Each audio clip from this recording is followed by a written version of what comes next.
how to check PDF file is edited or not. So if you want to check PDF file is edited or not, then what you need to do is first, you just need simply open up your Adobe Acrobat. So first you need to open up your Adobe Acrobat, and after opening your Adobe Acrobat, now here you need to upload your file. After uploading your file, you need to just click on the file or just double click on it, and you will get this kind of interface. Now you just need to simply right click on the file, and then you will have document properties. Click on document properties, and then you will have created date right here, and also the modified date as well. If the file was modified, you will have the modified date.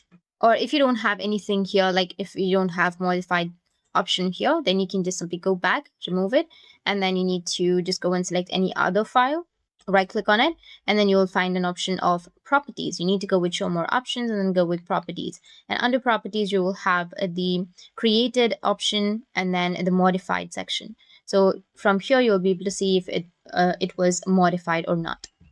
So these were the ways, and if you have any questions, feel free to comment below. Thanks for watching.